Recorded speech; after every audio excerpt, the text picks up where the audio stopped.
दोस्तों स्टूडेंट्स, तो एक ऑफिशियल नोटिस आ चुका है और बहुत सारे जो एएलपी सीबीटी बनने वाले स्टूडेंट थे उनके मन में ये डाउट चल रहा था कि जब रिजल्ट आ जाएगा उसके बाद मैं सीबीटी 2 की तैयारी करूंगा।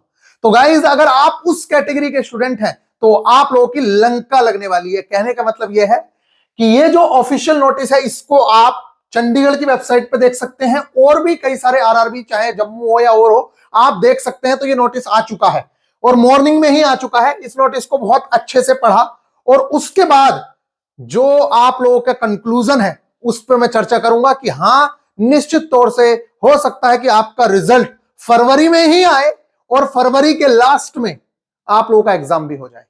बताएंगे किस तरीके की चीजें हैं, पूरा डेटा यहां पे है 2019 वाला भी, उससे भी हम लोग बात करेंगे कि आपका एग्जाम कैसे होगा। ये तो आप सोचना भी मत, बहुत सारे स्टूडेंट्स को ये लगता है रिजल्ट के बाद 1 महीना तो देगा ही देगा। क्यों? रेलवे ने लिख के दे रखा है क्या आपको कि 1 महीना दूंगा ही दूंगा? डीआरडीओ का सेप्टम का एग्जाम का जब सीबीटी 1 का रिजल्ट आया उसके 10 दिन के बाद उन लोगों ने सीबीटी 2 ले लिया। बताओ क्या कर सकते हो आप? कुछ भी नहीं हुआ, किसी से कुछ हुआ ही नहीं। 10-12 दिन के अंदर उन्होंने सीबीटी 2 ले लिया। कोई कुछ नहीं कर सकता क्योंकि रेलवे ऑलरेडी बोल देगा कि हम लोगों ने आपका प्री ले लिया था, आप लोगों को टाइमिंग पता थी कि हम लोग फरवरी में अपना ले लेंगे, जनवरी में ले लेंगे। ये तो ऑलरेडी डिले चल रहा था, उसके बावजूद हम आप किस लिए दें टाइम आपको? तो गाइज, अब यहां पे हम बात करते हैं। तो बात क्या है पहले ये समझ लेते हैं। बिहार स्टेट में कुछ कम्युनिटीज हैं, यहां पे वो मेंशन है। वो कम्युनिटीज यहां पे लिखी हुई हैं।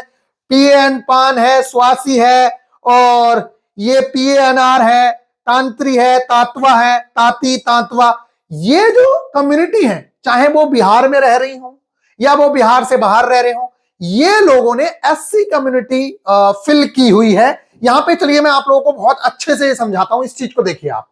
ये है, फिर उसके बाद हम लोग बात करेंगे उन सभी उम्मीदवारों के लिए विशेष ध्यान दिया जाना चाहिए जिनके आवेदन CN01 2024, मतलब सारे के सारे आवेदन, चाहे आपका एएलपी का हो, टेक्नीशियन का हो, आरपीएफ का हो, वो सारे आवेदन। और इसमें जो सबसे इंपॉर्टेंट लाइन है ना बच्चों, वो ये देख लीजिए। चलिए थोड़ी सी यहां पे टाइम लीजिए, लेंगे और फिर आपको बताएंगे मोस्ट इंपोर्टेंट जो चीज है, उससे पता चलेगा आप लोगों का कि रिजल्ट लेट हो रहा है कि नहीं हो रहा है।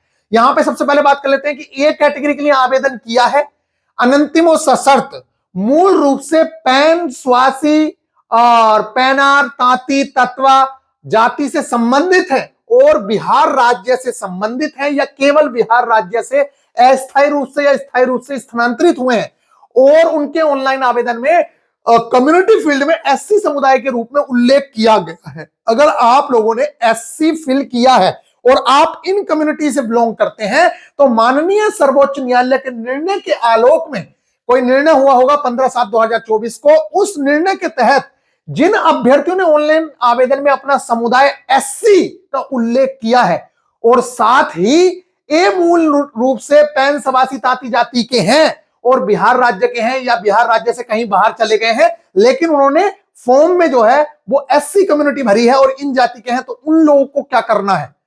उन लोगों को ये जो ईमेल आईडीज हैं, अगर आपने एएलपी का फॉर्म भरा है तो आप इस आईडी पर डालेंगे, अगर आपने टेक्नीशियन का भरा है तो इस आईडी पर डालेंगे, अगर आपने जेई का भरा है तो इस आईडी, मतलब ये आईडी दी है। और आप लोगों को क्या करना है? अभ्यर्थियों को 1/12/2024 या उसके बाद जारी किया हुआ नवीनतम सर्टिफिकेट देना है। ये कुछ आप लोगों को तभी 3 साल का 5 साल का जो वैलिडेशन होता है जाति प्रमाण पत्र का, वो इसीलिए होता है कि कुछ जातियां कभी कम्युनिटी में आ जाती हैं, कभी बाहर निकल जाती हैं, ये चलता रहता है।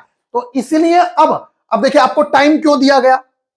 आज क्या है, मान लेते हैं कि दिसंबर खत्म होने वाला है, तो आपको 1 महीने का टाइम इसलिए दिया कि जो लोगों का बना हुआ नहीं है वो लोग बनवा सकें। तो आप लोग बनवा के और फिर आप लोगों को मेल करना होगा अभ्यर्थियों को 1/12/2024 को या उसके बाद जारी अपने नवीनतम जाति प्रमाण पत्र की स्व सत्यापित, उसको अपने साइन करने होंगे, सत्यापित करना होगा और स्कैन की गई प्रति यानी कि जो कॉपी है पीडीएफ रूप में होनी चाहिए तथा ऑनलाइन आवेदन प्रक्रिया के दौरान पंजीकृत ईमेल आईडी के माध्यम से ही भेजी जानी चाहिए। जो आपने ऑनलाइन फॉर्म में जो ईमेल आईडी डाली थी उस ईमेल आईडी से ही भेजना है। ईमेल में निम्नलिखित विवरण शामिल होने चाहिए। आपका क्या होना चाहिए? आपका रजिस्ट्रेशन नंबर होना चाहिए, मोबाइल नंबर होना चाहिए और सीएन नंबर, पुराना समुदाय जो पहला जाति प्रमाण पत्र का नंबर आपने डाला था वो होना चाहिए और संशोधित वाला जाति प्रमाण पत्र होना चाहिए।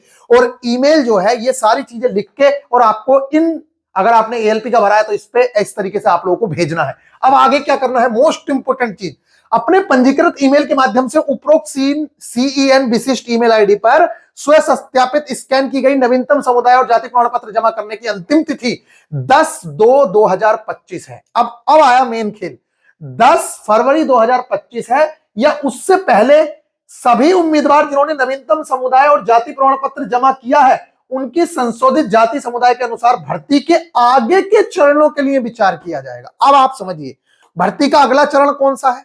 पहली भर्ती तो CN01 ALP ही है, तो भर्ती का अगला चरण कौन सा है, सबसे पहला पेपर तो इसी का हुआ है ना। तो भर्ती का पहला चरण हो चुका है CBT1 और उसका अगला चरण है उसका रिजल्ट, और रिजल्ट में कम्युनिटी का बहुत इंपॉर्टेंट रोल होता है। आई होप कि आप लोगों को ये बात समझ आ रही होगी। तो रिजल्ट जब बनेगा तो यहां पे बोल दिया है कि इसके अनुसार बनेगा, और ये कब जमा, ये 10/2/2024-25 तक। तो जब 10 फरवरी तक ये सब काम होगा इसके बाद रिजल्ट बनेगा। मान लेते हैं 15 तारीख को आप लोगों की रिवाइज आंसर की, क्योंकि सब कुछ तैयार है, रिवाइज आंसर की और रिजल्ट आ गया 15 तारीख को, और फिर 15 दिन बाद मान लेते हैं लास्ट वीक ऑफ फरवरी या मार्च की फर्स्ट वीक में आप लोगों की एग्जाम डेट रख दी। आप बताओ क्या करने वाले हो। जिन लोगों को ये लग रहा है कि मैं एग्जाम के बाद पढ़ूंगा, मतलब रिजल्ट आने के बाद पढ़ना स्टार्ट करूंगा, आप बताओ कैसे 15 दिन के अंदर, 20 दिन के अंदर। और अब तो ये सोच भी मत लेना, अब तक सोच रहे थे ठीक था कि रिजल्ट चलो 10 जनवरी को आ जाएगा और एग्जाम जो है फरवरी के लास्ट में होगा या मार्च में होगा तो कर लेंगे। लेकिन अब अगर आपने ये वाली सोच रखी, क्योंकि रिजल्ट लेट हो रहा है, पूरी उम्मीदें हैं, ये नहीं कह सकते 100% कंफर्मेशन तो कुछ भी नहीं है, लेकिन जब इन्होंने बोला है कि अगले चरणों के लिए आपको इस कम्युनिटी में लिया जाएगा, तो कैसे लिया जाएगा, जब हम प्रूफ देंगे, और वो प्रूफ कब आएगा, 10/2/25 तक। तो 10/2/25 के बाद जब रिजल्ट आएगा और उसके बाद फरवरी के लास्ट में ही या जनवरी वो मार्च में आप लोगों का एग्जाम स्टार्ट हो गया। आप बताइए, मैं कह रहा हूं 15 फरवरी को रिजल्ट आ गया और मैं चलो मान लेते हैं 10 मार्च से एग्जाम स्टार्ट हो गया, बताइए 25 दिन में आप क्या कर लेंगे, मतलब कौन सा पहाड़ उखाड़ लेंगे। और जिस बच्चे के नंबर इस टाइम पे 50 हैं, जिस बच्चे के नंबर इस टाइम पे 40 हैं, वो बच्चा तो कंटिन्यूअस पढ़ रहा है, तो वो अब से लेकर फरवरी तक कितने अच्छे से सिलेबस को निपटा चुका होगा। क्या आप उसको पीछे छोड़ पाएंगे। तो सबसे पहली ये गलती करो ही मत।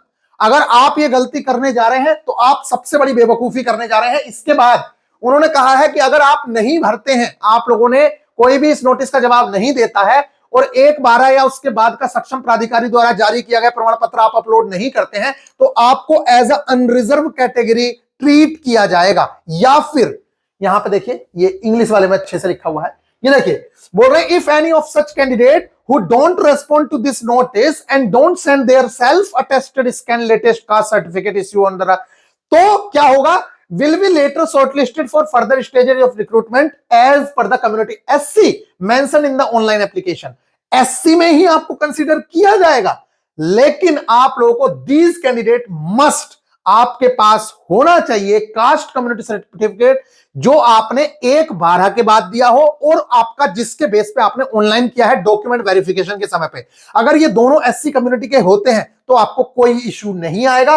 Otherwise the caste certificate belonging to the period between the closing date and submission of application will be cross check, ये क्रॉस चेक होगा with respect to the new caste certificate issue after 1/12 if any. यहां पे अगर कोई भी आपको पाया जाता है certificate in his candidate will be treated as against unreserved category provided in the candidates fulfill the ये सारी की सारी चीजें लिखी हुई हैं। आई होप कि आप लोगों को ये बात समझ आ रही है।